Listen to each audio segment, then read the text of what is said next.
Okay, so it's my great pleasure introducing our today's speaker, Professor Juan Carlos de los Reyes. Juan Carlos is the founding director of the Ecuadorian Research Center of Mathematical Modeling, MODEMAT, and full professor of optimization and control at the Escuela Politécnica Nacional in Quito in Ecuador. He obtained his PhD in 2003 under the supervision of Karl Kunisch at the University of Graz, and worked from 2005 to 2006 as postdoctoral researcher at the Technical University of Berlin in the group of Freddy Troelsch. In 2009, he was the recipient of the Alexander von Humboldt Fellowship for experienced researchers to carry out research in Germany. And in 2010, he was awarded a J.T. Oden Faculty Fellowship to work at the University of Texas in Austin. He was held visiting professor positions at the Humboldt University of Berlin, the University of Hamburg, and is currently member of the Ecuadorian Academy of Sciences since 2015 and fellow of the World Academy of Sciences since 2016. Juan Carlos' research covers several areas in the field of optimization, such as PD constraint optimization, optimization with variational inequality constraints, and optimal control, with many applications to imaging, as we will see today, data simulations, and fluid dynamics. So today, Juan Carlos will tell us about his work on bilevel learning methods in imaging. And before I leave the stage to Juan Carlos, I just remind the audience, in case there is any question, to write it in the chat or using the Q&A button, and I will read the questions at the end of the seminar to Juan Carlos, and you can, of course, you will be unmuted and you could also interact with him. So Juan Carlos, this is your stage now. Thank you, Luca.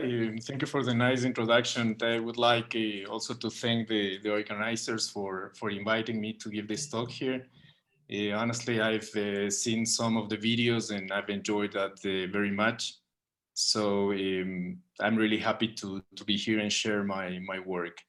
So as the title says, the work is concerning bilevel learning methods in imaging. And the outline of the talk, this is a joint work with several collaborators. I will highlight those collaborators along the talk. This is actually the outline of the talk is the following one. I would introduce in the first place a general inverse problems in imaging so that you all get a sense of what's going on as the lower level, what I call the lower level of the problems themselves. And then I will describe in some detail actually what's going on with the bilevel learning of local models. And afterwards, if the time is still there, then I will describe something about the bilevel learning of non-local models, and finally some conclusions of the work. So let me start with something that you may have seen several times, which is the basic imaging inverse problem, where you have a corrupted image or corrupted data F, and what you want is to find an image, ideal image, I would say, from this equation which is provided here, where you get that the data, the corrupted data, is a perturbation, a noisy perturbation of the ideal image affected with this operator, which may be linear or non-linear. And this is kind of responsible for what the whole problematic is in the inverse problem setting. And if this operator actually, which happens quite a lot, has an unbounded inverse, then you get some problems inverting this equation. It is ill-posed, and if you that numerically, you want to implement something, then you get an unstable method that leads to solutions which are not precisely the ones you are looking for. So as an alternative to get that image out of this equation, what you do usually is to use something which is called the regularization. And these regularizers that are usually considered use information, a priori information of the image that you may have. For instance, if the image has some black and white sectors, or the image has some gray zones, this whole information, this a priori information, is important to get a better reconstruction. So in the variational approach, what it's typically done is it is considered an energy which is consisting of two components. The first one, which is the prior, and the prior is exactly what I described before. So it's some information you have a priori about the minimizer, about the image you want to get. And that's an important source. And a part of that, you have the data model, which is actually something that models the type of noise that is involved in the image itself, and it has to do with the acquisition of the image, for instance. And in that sense, what you are doing, or what you typically do with this energy term, is you combine both the prior and the data model, and you have this parameter in between, this lambda, which balances actually the importance between the prior and the data model. And it's kind of a key issue for getting good reconstruction results for an image, for instance, an image denoising problem. So on both, or on the three terms that are involved there, the prior, the data model, and the parameter, the reconstruction depends on that, and you can combine different weights, for instance, and get different reconstructions. This is a typical example. This is a photograph taken with a high resolution image, and you have the three pictures here, the one which is under regularized and you still see quite a bit of noise, the other one on the right, which is a heavily regularized image, where you see actually that the details are getting missed of this image, and you have an intermediate result or an intermediate regularization, and this is actually obtained with different values of the parameter lambda that should actually be carefully tuned for getting better results. And in these images, actually the regularizer that is used is the total variation regularizer, which is a frequent one for this type of images. So this total variation regularizer actually consists of the norm, the Euclidean norm, of something which is described in the part above of the slide. We consider actually a given image which is living in Rn, and the discrete gradient operator which maps this image to a matrix actually.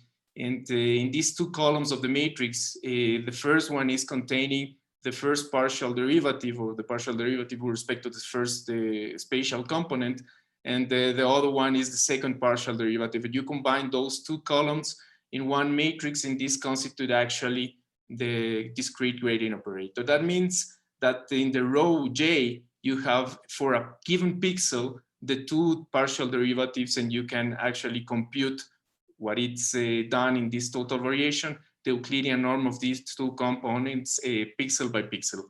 And what it's known, actually, the effect of the Euclidean norm is actually similar to the effect of the L1 norm in the case of scalars. So it enforces sparsity. And in this case, since we are talking about the gradient, a discrete gradient operator, it enforces sparsity on the gradient. That means it leads to images which are piecewise constant mainly, and that's kind of what the total variation provokes. Now, the drawback of the total variation is actually called the staircasing effect. That means if the image is not purely black and white, for instance, but has some gray zones, it reconstructs in some step functions, constant step functions, and that's not the ideal case if you have such a situation. So this regularizer was proposed in 1992 by these authors, and is a quite popular regularizer nowadays. So a part of that, let me introduce the second one, which is called the second order total generalized variation. And in that one, what it's considered is actually a discrete symmetrized gradient tensor. So instead of mapping a vector to a matrix, it maps a matrix into this m-dimensional product space of symmetrics 2x2 matrices. So if you can, or you want to have an impression of what's going on there, it actually maps each pixel to a 2x2 matrix, which resembles actually the Jacobian of the gradient. So it's some sort of second order information that you obtain in that case. So for each pixel, a 2x2 matrix, and that's what it's obtained. So in the regularizer, in the discrete setting, looks like this. It has a component which is given by this Euclidean norm, and it compares the gradient of the image with some additional variable W here. And a part of that, you have the Frobenius norm, or the sum of the Frobenius norm of the map of this tensor applied to this W variable there. And it enforces, actually, similar to the case of the total variation, it enforces some sparsity on this component. And since this has something to do with the second order information, then that means that this aims at preserving the smooth intensity transition in an image. So this is actually an example of some images. This is, for instance, the noisy one. Then you get the total variation, the noised image, and you can see here already the artifact. So it reconstructs very well the part on white and the part on black, but on the gray zones, it has some artifacts related to this staircase in effect. You have the second order total variation, which generates some blur there, and the TGV2, which is does a quite good job in this setting. So how to choose actually between the parameters, how are the values of the parameters, and what type of regularizers to choose? This is the main topic of the bi-level learning approach. And the bi-level learning actually starts from a training set. So we assume from the beginning on that we have a training set of images, of clean or ground truth images and noisy images. And those images are used within a bi-level framework. So in this bi-level problem, what we have is actually a loss function. And this loss function compares the ground truth image with the image that we are processing or we are computing through this minimization problem, this variational minimization problem. And what we want to do is actually to choose these parameters, it's different parameters here, and these parameters enter actually the energy of the problem that we want to solve. So to describe that in more detail, so this is a quite general setting. These are the data fidelities. It can be more than one. So this is why the whole sums are provided here. And this is the Euclidean norm. So as we've seen before, this usually can be the total variation operator, the discrete gradient operator, but it can be different discrete gradient operators, for instance, like discretization of those.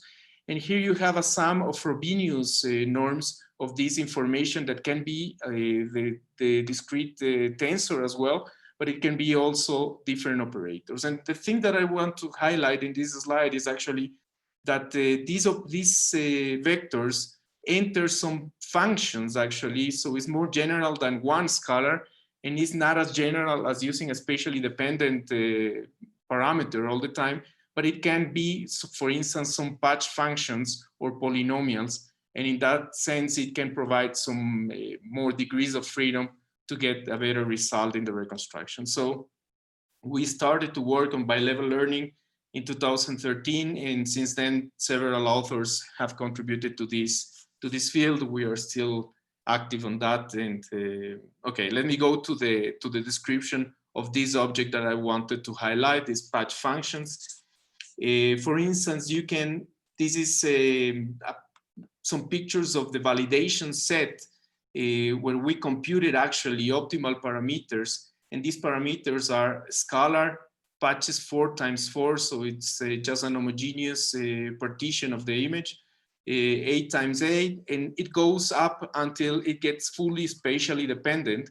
And this is actually, as I described before, is the validation set. So what you can observe in this part is that the similarity measure, the quality measure, goes up to this point of 8 times 8, but afterwards it goes down, meaning that it doesn't generalize that well, and you have some overfitted parameter that you compute if you let these functions have more degrees of freedom that it's really necessary. So it's quite an important issue to consider these patch functions to get a better reconstruction. So to describe a little bit more about the details of the bi-level learning problem, I use here a more simple problem, which is related to the total variation, the classical total variation Gaussian denoising. So the lower level problem here is given by this total variation regularizer, and you have here the Gaussian denoising problem. And a part of that, you have some parameters you want to choose, and those affect pixel by pixel the fidelity term. And you choose these parameters, you try to approach the ground truth image. And if you want to deal with that problem in a bi-level context and with this bi-level framework, the good news is actually that since these are convex terms, then you can write the lower level problem by its necessary and sufficient optimality condition. So you don't need actually the minimization problem. You can write it as a variational inequality. And this variational inequality has moreover a representation using a dual multiplier Q, which belongs to the subgradient of that Euclidean norm. And actually the constraint can be reformulated as these equations and inequations that are provided here. So you have this equality, these equalities involve the non-smooth Euclidean norm, and a part of that you have some bound on the Euclidean norm of the multiplier. So for the optimization purposes, actually, that means that you want to analyze this by this sort of reformulated bi-level problem. And the source of difficulties actually comes from the Euclidean norm. And the Euclidean norm avoids the use of standard optimization tools. So you may want to do some tricks here and reformulate those equations and inequalities in some way. For instance, I can say, okay, this equation holds, but if I put a square here, it holds as well. So I may replace and put a square, or I can put a square here as well, and then I get a differentiable problem. So if you do that, actually you get a problem where the constraints are differentiable, and you may want to apply standard nonlinear programming tools for getting some existence of Lagrange multipliers and getting all the machinery of the solution methods of nonlinear programming for that kind of problem. Now, it comes at some cost, right? So if you consider, for instance, a toy example, a very simple example, where the image is just in R2, the parameter is in R, and the multiplier is in R2, and also the matrix, the gradient, the discrete gradient matrix is a simple one. What you want, or what you have to do for getting some existence of Lagrange multipliers in this context, is verify what is called the constraint qualification conditions. The most popular ones are the linear independence constraint qualification and the Mangasarian-Formovitz constraint qualification conditions. And for both of them, what you need is actually to analyze the rank of the matrix formed by the gradients. Now, if you take a look at this matrix and you realize that the K of U, the gradient, the discrete gradient, may be equal to 0 in some regions, then you get from this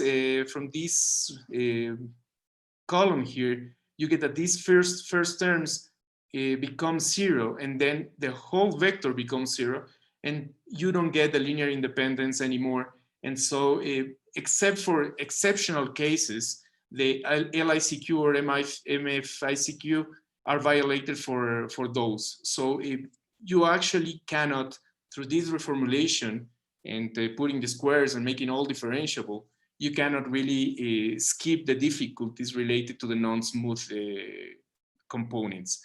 So you really need, in that case, different tools for getting the analysis of this optimization problem. Let me describe a little bit this slide. This is quite heavy, but this is the variational analysis tools. And in this variational analysis, which is some methodology developed in recent years, I would say, in the non-smooth optimization community, the typical issue you have in optimization, in nonlinear optimization, is you need to analyze what is happening with what it's called the Frechet normal cone. The Frechet normal cone is actually the normal cone of the tangent cone, which is provided in this part.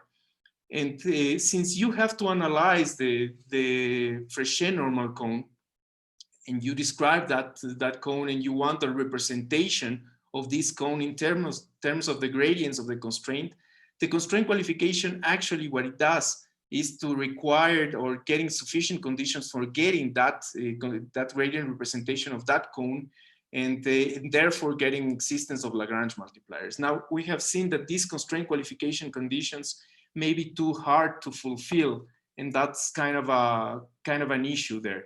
So instead of using the Frechet normal cone, then a more general notion may be introduced for getting in the graph mapping, getting some approximation cone, and this is called the Mordukhovich normal cone.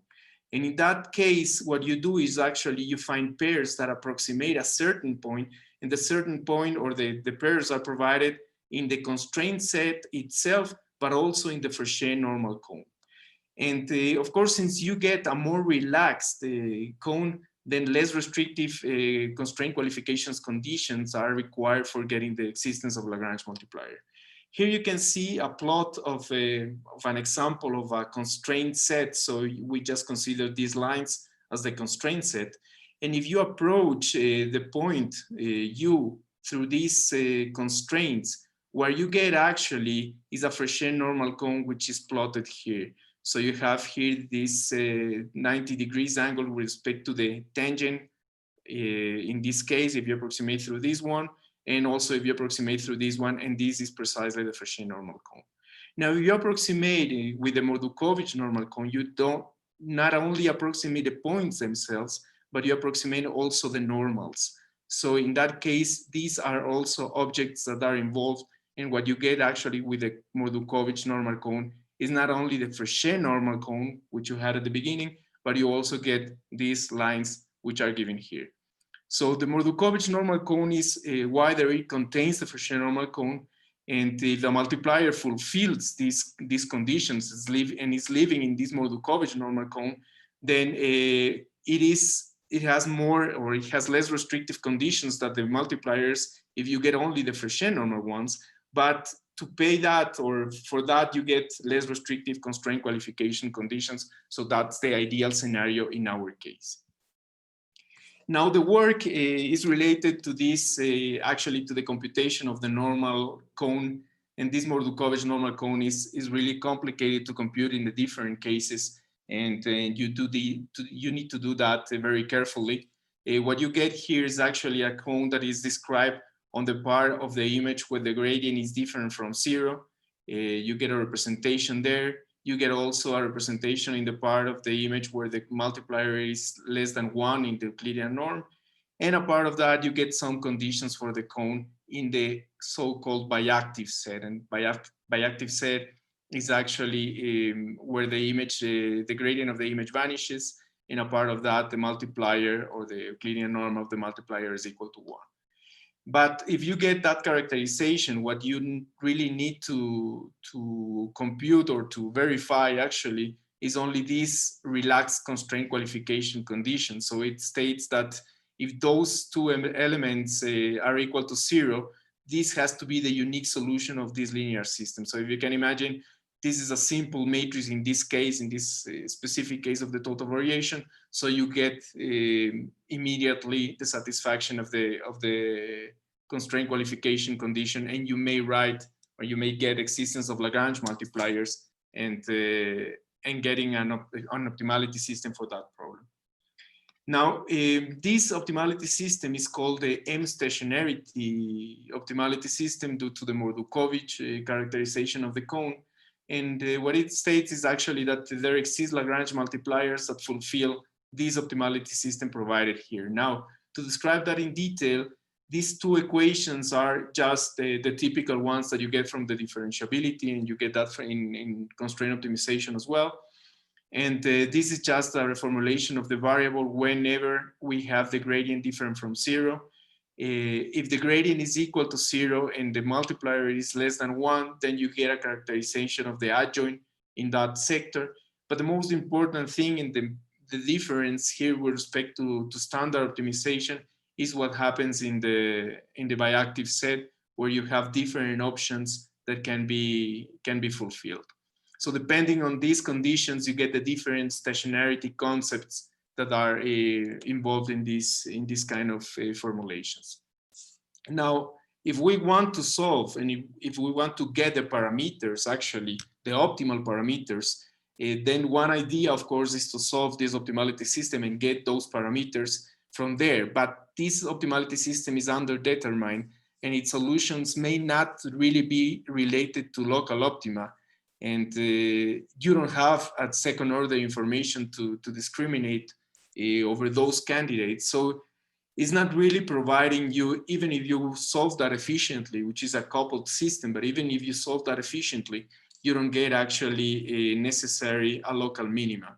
So an alternative to that is actually to look for a descent direction of the loss function using the properties of the solution operator. So if you want to do that, you need actually to get into detail on the solution operator and what's going on there. And the first result you get is actually that the solution operator for that specific setting is directionally differentiable, which is in principle good news, and is locally Lipschitz continuous. This is called the Boolean differentiable concept in finite dimensions. And the directional derivative in a given direction corresponds actually to the solution of this variational inequality of the first kind. And the directional derivative lives in this cone, which is provided here. And it actually gives you a characterization of the directional derivative. But the thing is, in order to compute the eta, then you need the direction. And the idea that one may have to get the solution in an optimization problem is actually how to get a direction, not if you get one, then how is the derivative computed, right? So this is actually the drawback on this reformulation, on this directional differentiability, is that you don't get a search direction per se. So there's a particular instance though where you can get something, and that's the case where you get this bijective set empty. If this bijective set is empty, that means either this k of u is different from 0 or this qj is less than 1, then you get that the solution operator is Frechet differentiable, and the derivative solves this linear system on the dual variable. So the linearity of this system leads to a linear adjoint, and therefore you can compute a gradient and go ahead. But the problem is that this bijective set is rarely empty, and strict complementarity does not in principle hold. So you don't have really a hope to get this precise optimality system. There is a path though to get something, and that's what it's called the Boolean Subdifferential. And in this Boolean Subdifferential, you get actually for a locally Lipschitz continuous, you can approximate the points by differentiable points. You approximate through differentiable points, and the limit of the gradients in those differentiable points are precisely the elements of the Boolean Subdifferential. So you can imagine the absolute value at 0, for instance, the Boolean Subdifferential is the elements -1 and +1, different from the Clark subdifferential where you have the whole interval. And but this instrument is important to get something concerning the iterative optimization methods, and that's because of this proposition here. If you got something additional that the G function is semi-smooth, for instance, then you get that for any D, there exists an element in the Boolean subdifferential that represents actually the directional derivative. So if you get a direction where the directional derivative that descends, then you can compute that direction through these elements of the Boolean subdifferential, and that's the good news because you get the linearity there. So it is feasible to do that and compute those directions. But the problem comes at some cost, and that's the characterization actually of this Boolean subdifferential in the imaging problems.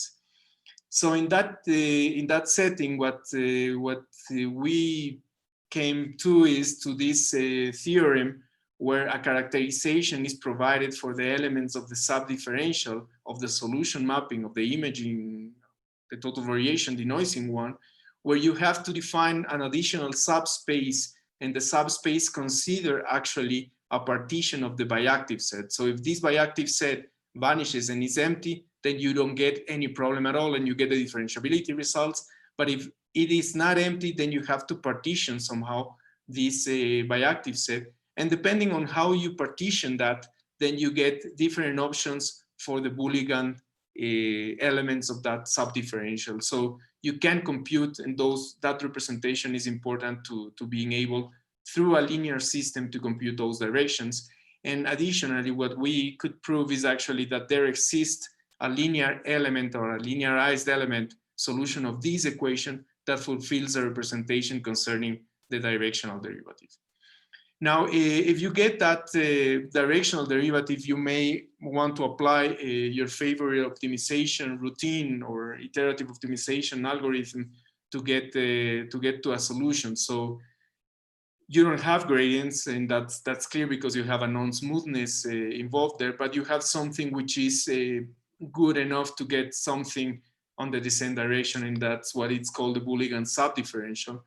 And what we did actually to compute the solution was to consider a non-smooth transregion algorithm, where in each transregion subproblem, we solve a quadratic one with a given transregion constraints. And a part of that, here we use some sort of second order matrix. It can be the identity as well. And we differentiate two things. First, we choose the GK belonging to the Boolean subdifferential if we trust the model. So if we have the radius which is larger than a given threshold, and if not, then we consider a gradient which is the gradient of a regularized problem if we are below that threshold. So in that way, what we could prove actually is that we get a descent direction, and we approach the optimal, or we may approach an optimal value, and under suitable conditions, we get convergence to a C stationary point, which is a little bit weaker than the M1 that was described before, but is still an object that is important to get. But more important than that is you get the descent direction, you start at some point and you compute, and you get along those iterations very well. Now, this is an example of what it's obtained with this transregion. Of course, it may cost a lot if you get more degrees of freedom. So here are patches of 32 times 32. You get the parameter, which is almost spatially dependent. This is the completely spatially one. And you get the different reconstructions on the validation set. And what you could observe before, and you realize in this part is, for instance, this does a better job than this one. And this because of the different kind of positions of the faces that you may have. So this is really more adequate for some specific front images. And this one does a better job on the validation set because of this variability. Now, coming to the non-local models, actually what it's, the local variational methods are very popular, but they have also some drawbacks. And the first one was described before is the staircasing effect, but it also removes some fine structures, or may remove some fine structures from the image. So the goal of the non-local approaches is actually to preserve the features, the different details of the image by incorporating non-local pattern information. Here you have an example of a noisy image. You have the total variation, the noise one, where you see that there is some blur in this part generated on these textures, whereas the non-local model does a good job on this reconstruction on these sectors. Now, some historical comments. So those non-local kernels were developed in the 70s and early 80s, mainly concerning what it's called the neighborhood filter. And the neighborhood filter actually takes in one pixel, takes the neighborhood pixels and compares the intensity and reconstruct the intensity on the given image, taking that information selectively. That kind of neighborhood filter was further developed at the end of the 90s in these two works, which are very close to each other. And I would say a breakthrough came in 2005 with the introduction of the non-local means filter, where really a different kind of reconstruction was obtained. Afterwards, these non-local means were really formulated and reformulated in different ways, and the Ocean and co-workers mainly tried to implement some sort of energy, non-local energy, that describes the filter in a proper way. So here we have different kernels, the modified Yaroslavsky affinity kernel, which compares the values pointwise. We have the non-local means kernel. In the non-local means kernel, you get some patch and you compare the integral on the patch on the intensity. So it's just a window where you can compare the different values. And also what you can obtain is a combination of the kernels and trying to tune. And that's actually the purpose of the of the bi-level learning problems in this setting is to tune these parameters in the kernel so that you get a better reconstruction. So for the non-local kernels, actually, the purpose is to explore the similarities between pixels, in the case of these ones, for instance, or the different patches along the image. And ideally, you compare one patch with every other patch in the image, but you cannot already start to think that, that this is really very costly or maybe very costly computationally. So this is a comparison of the different kernels and the results. This is the original image, and you have here different reconstructions with point-wise kernels and the non-local means and some localized non-local means, which does a better job in this context. Now the bi-level problem actually, what we did is focus mainly on the modified non-local means. And in the modified non-local means, what you have is an energy in a similar variational form as the local ones. And this energy is related, well, you have the fidelity term, and the energy or the regularizer is contained in the kernel of the non-local treatment, let's say.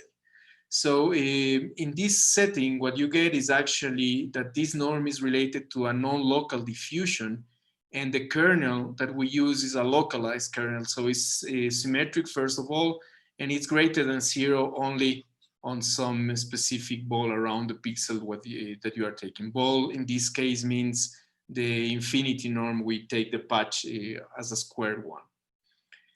So the good thing in this non-local treatment is that in the last years, from 2012, what you get is actually a functional analysis machinery that allows you to work actually on this setting, and it allows you to prove something. So first of all, there are some definitions here. So the interaction domain is actually the whole pixels inside the image, and also some ring around the image, because you have a non-local that has to be extended, at least artificially, but it's required. You have a non-local energy that was given before, and you get additionally this energy space. And the good news about this energy space, actually, if you impose some sort of Dirichlet boundary condition, which lives in a, I mean, this is not a precisely boundary condition, but it's an integral boundary condition, is a volume constraint, you get actually that this space, this energy space, in the case of integrable localized kernels, which are the ones that we are working with, is equivalent to the L2 space. So you have a nice Hilbert space structure to work with, not so regular at the beginning, but you have a functional analysis setting that is very useful. So in this bi-level framework, starting again from a training set, you have a loss functional. The parameters that you may want to tune are both the parameter in front of the fidelity, but also the parameter that enters the kernel. So since this is the main novelty, in this case, I will focus on the next slide on this kernel estimation, or the parameter estimation there. So recalling the non-local means kernel, the modified one, what we have is actually an integral over these patches, and the parameters is getting inside this integral within the exponential function. So the idea is to determine the optimal weight in this function space such that this loss function is minimized. We have this constraint set, which is important in this setting. And a part of that, we have a reformulation of the minimization problem in a variational equation. So we just have a variational or a constraint which is an equality constraint, and that's a more simple setting for getting something on the theoretical part. So what we could prove actually in this setting is actually that there exists an optimal solution, an optimal kernel, but not completely infinite dimensional. We had to, or the proof goes, if we use only a finite dimensional subspace of this general Hilbert space, and in that case we can prove that that there is actually an optimal solution. Since we don't have the non-smoothness of the local problems, what we could prove is actually more In this case, we get some differentiability, a stronger differentiability result, which is the Gateau differentiability. And if we get that for the solution mapping, then in a standard way, what we can obtain is actually the existence of an adjoint. And with the adjoint, we get a gradient. And with the gradient, we can actually obtain a projection formula to explore iteration after iteration what it's going on, and then trying to obtain and compute a parameter. So here we introduce this linearized kernel, and you can imagine what happens in each iteration. So if you get a starting point, then in the next iteration, you have to recompute the whole kernel and the whole matrices that are involved there, which are in principle very dense matrices each time, and the cost of computing is very expensive. So we had to do something concerning the implementation details. So this is just a summary of what we did. We actually pre-compute, since we could only optimize a scalar weight within the kernel. We could pre-compute some patches due to a representation formula for the exponential. And with those patches computed, we could call them efficiently in each iteration. The computation, of course, used the kernel symmetry. So we saved some computations there. And the interaction radius. So we didn't compare, as I mentioned before, so ideally you compare each patch of the image with every other patch in the image. But in this case, we restrict that to the interaction radius to get a banded structure of the matrix and not the full dense matrices that you get in principle. And a part of that, if the values of the matrices are small enough, then we cut those values to 0. And that's important to get some additional sparsity of the matrix to being able to compute something.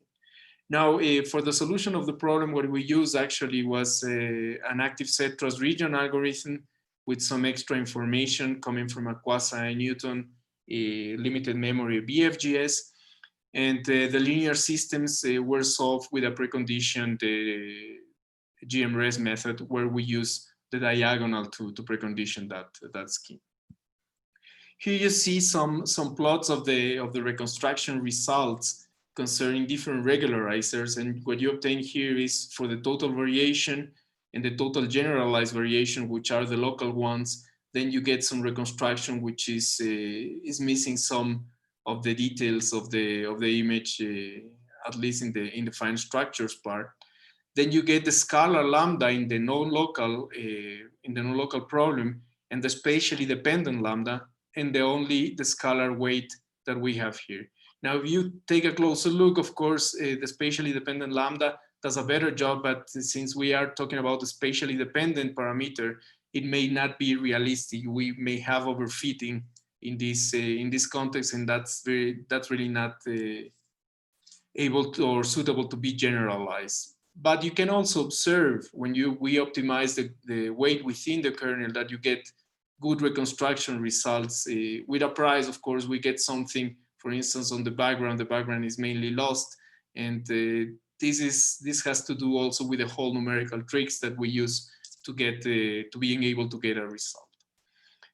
So finally, some conclusions about the work that we've been carrying out in the last time. For local variational models, it is actually possible to obtain optimal combinations of parameter functions. I was highlighting the fact that we are using patches in patch functions, or the data models and regularizers with this bi-level learning. The variational analysis and non-smooth analysis tools are really required for getting some theoretical properties. Sometimes you just compute something which is an approximated gradient, but we really need to prove that those objects make sense, and this is the right set we have to describe for that purpose. And these elements may be used within an iterative optimization algorithm to compute some solutions. And again, the choice of the patch functions for a given regularizer may be carried out. The scalar is absolutely too simple to be optimized, but the spatially dependent leads to overfitting. So something in between has to be chosen. If it's not a patch function, it may be a polynomial, but there is a lot of degrees of freedom there. And in the case of non-local models, we could also optimize the kernels within the weights within the kernel, and the fidelity parameters with the Ylevel learning approach. And for that, what we needed was appropriate function spaces for doing the analysis. But the main challenge in this context is really the computation of the solution of the Ylevel problem. So you need really to dig into the details and how to optimize the implementation and on what should be cut or not to get some results. And this is mainly the overview and the conclusions of the work. And I think I'm a little bit over the time, so thank you very much. Thank you very much, Juan Carlos. You are perfectly on time. So I remind the audience that in case there is any question, you can either write them in the chat or in the Q&A, and I read them. So please feel free. I maybe start with a curiosity. So you commented in your last part of the talk that you were focusing on the estimation of the non-local kernels, which I found very interesting. But you were estimating at the same time also the regularization parameter, right? So I mean, you may estimate also the lambda. So I was wondering if did you observe sensitivity, like I mean, how robust is the estimation when you estimate both? In different noise conditions, does the estimation over lambda change? Because I'm thinking that if you estimate the good kernel, maybe the lambda is not so important overall. I mean, I don't know. Yes, so we observed something similar to when what we did actually is to explore what happens if you optimize both, when both are scalars, just to put it, being able to map what's happening there. And we observed something that is similar to what happens with local regularizers. And it means like you get an optimal value, but if you move a little bit around, it's not really that sensitive. So it means it is not really that strictly convex, but it's getting flat at some point. So you get the optimal value, it is there. But if you move a little bit, it is not that really, not dramatic. So that's what we observe. Now the point of optimizing the functions, that was really impossible. Honestly, that was really possible. That's something that we need to do in the future, but the computers are not really responding in a proper way. And I mean, really, it takes weeks to compute that, and that's a challenge, actually, to be honest. Yeah. Can I ask a question, Luca? Sure. Thank you. It's really super cool, Juan Carlos, that you can handle now the really non-smooth case and can really characterize the solution. So can I ask you, because you have now experience with both, you have experience with this active inactive set smoothing strategies. Now thinking about the total variation, let's say, as a use case, where does this hurt you, or let's say, where do the difficulties arise if you really aim to numerically solve the non-smooth total variation case versus the regularized one? Where do you see this? Yeah, so honestly, the regularized one responds very well numerically. I really didn't see a difficulty concerning that. It is really quite robust. And in the case of the non-smooth one, what we had to do, and that's why we use this trust region, is because you can really miss the element of the subdifferential that you get. So you compute an object, but it may be really something that doesn't lead to what you are wanting to get. So in order to get the descent, if you get some mistakes, then this region where you're optimizing allows you to bound those mistakes, let's say. So you move along a wrong direction and then you bound it. But we still, in that trust region, we still need to use the regularized one at some point. So it's an artificial tool in that case. I would say it's a more challenging framework, the non-smooth one. It regularized response very well. Yeah, I mean, I like this a lot because you're really sticking to the original model you wanted to solve until the very end, right? So even if you do some regularization in the end in the numerics, I mean, all the optimality conditions and everything you derive for the non-smooth case, if I understood correctly. So yeah, and the regularization part in that transregion algorithm is only a safeguard.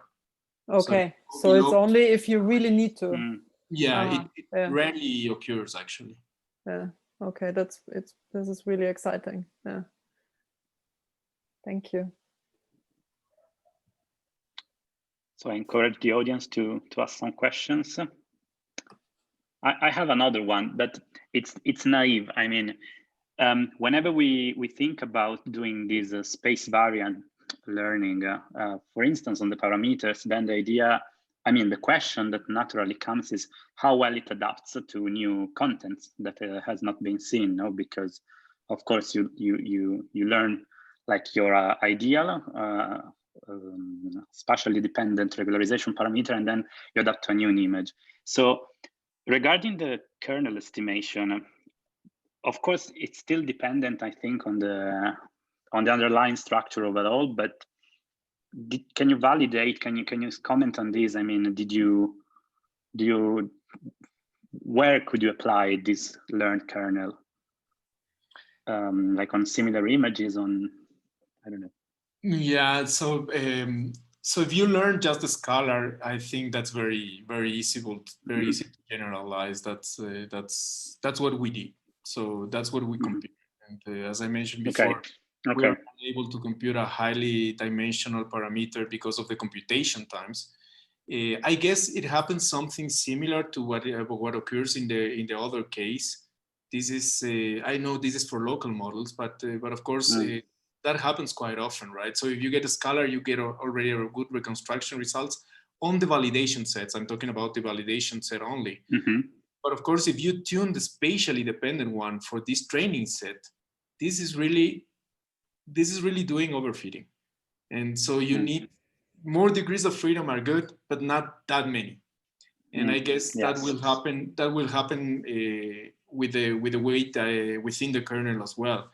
And I guess, I don't know, maybe you observe that, I'm sure, when you design neural networks and stuff like that. Maybe Carola can comment on that, but this overfitting is really occurring in this context. And I guess that happens also in the non-local case, which is actually good news in some sense, because then you don't need to get fully spatially dependent, which is computationally intractable. I mean, just to comment briefly, because this is also one of the really exciting research areas, I would say, or questions around neural networks, that this doesn't happen, right? So in a way, if you are very, very high dimensional, right? So which is not 64 times 64. Yeah. But like, you know, then so if you really over-parameterize a lot, then interestingly enough, it doesn't happen. And there are some people who are and have been looking into this. So this is really interesting. Yeah. Yeah, I mean, there are for sure some connections and stuff, but in our case, it's like really giving hope to get some computations for the knowledge, because otherwise it's impossible. I see. Yeah, thanks. So, anything from the audience? Some question, comments? Let me check. I like this test a lot that you did here, by the way, this experiment. Yeah, we were really surprised about that, honestly. It's yeah. So we have a question from an anonymous attendee who is asking, does the optimal stay at scale 8 × 8 even for much bigger pictures?